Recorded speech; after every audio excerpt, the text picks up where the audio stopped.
Have you ever wondered why some ideas just stick? You know, the ones we find ourselves believing even when a little part of our brain is whispering, hey, that doesn't sound quite right. Well, today, we're going to dive into the fascinating and frankly a little unnerving reason your brain is literally hardwired to believe things that just aren't true. All right, let's kick things off with a quick pop quiz. First up, does eating chocolate cause acne? Come on, I bet you've heard this one a million times, probably since you were a teenager. So what do you think? Okay, next one. Picture this. You drop a cookie on the floor. You snatch it up real quick. Is that 5-second rule actually legit? Does it really protect you from all the germs? Yes or no?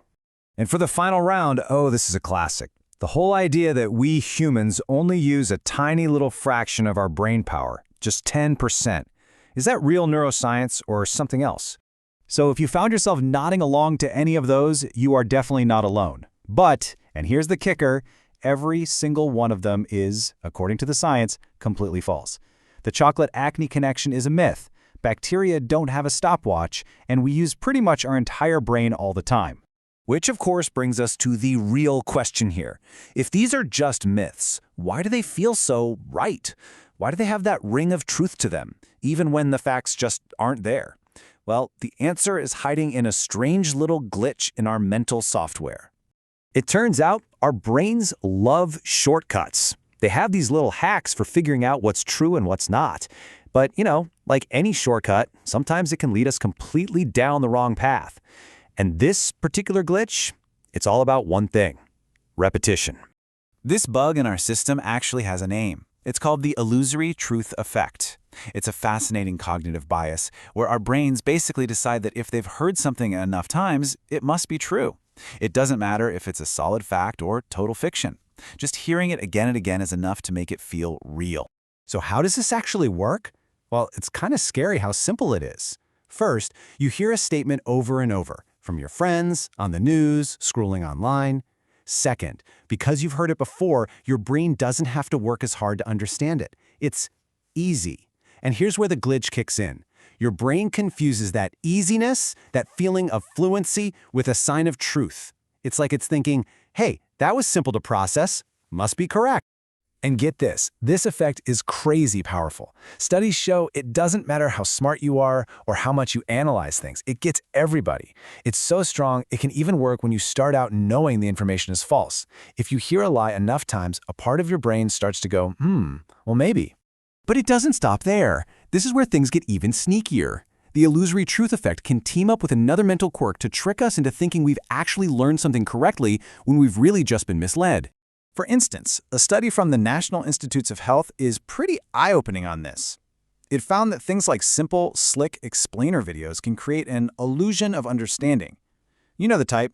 You watch a quick video, it seems to make perfect sense, and you walk away feeling like an expert, even if what you just learned is completely wrong. It's a false confidence built on a really flimsy foundation. And this just perfectly illustrates the core of the problem, doesn't it? A good misconception feels simple. It's familiar. It just clicks. But the actual scientific truth? Phew, it's often complex, maybe even counterintuitive, and it takes real mental effort to wrap your head around. Our brains are, well, kind of lazy. They prefer the smooth, easy path that a misconception offers. So, we've talked about harmless myths about chocolate and germs. But let's look at how this exact same mental glitch can be scaled up to become something far, far more serious. Because this cognitive quirk isn't just an accident. It can absolutely be a tool. I mean, listen to this from Psychology Today. Because this effect can make false information feel true, it can be used to deliberately manipulate how people think. The very same mechanism that makes you believe in the 5-second rule can be weaponized. It's a foundational tool for propaganda. And we see this all the time. This is the engine that fuels political propaganda. It's how disinformation spreads like wildfire on social media, often with the goal of just stirring up trouble and creating social discord. And that old 10% of the brain myth? It's a perfect example of a cultural meme, kept alive and kicking by this exact effect. Now, this all might sound a little bleak, but here is the good news. You are not helpless against this. Once you understand the glitch, you can start to build a defense, a fact shield, if you will. It's all about being an active, conscious consumer of information, not just a passive one. There's this really powerful communication tool called the Truth Sandwich, developed by cognitive linguist George Lakoff. When you have to correct a lie, you don't lead with it. That just reinforces it. No, you start with the truth. Then you briefly point out the lie, and then you immediately return to the truth to reinforce it. This way, you're framing the conversation around the fact, not the fiction.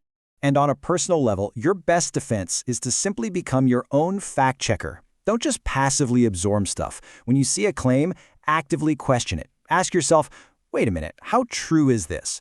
And maybe the most important thing, before you hit share, just pause. Fight that impulse that comes from a feeling of fluency. Take 30 seconds to search for a reliable source. Focus on accuracy over a catchy headline. So there you have it. Your brain uses repetition as a shortcut for truth. It's an efficient system, for sure, but a deeply flawed one. But the thing is, now you know the trick. You know how the illusion works, which means you have the power to see past it. So I'll just leave you with this question. What long-held belief, what repeated truth are you going to question next?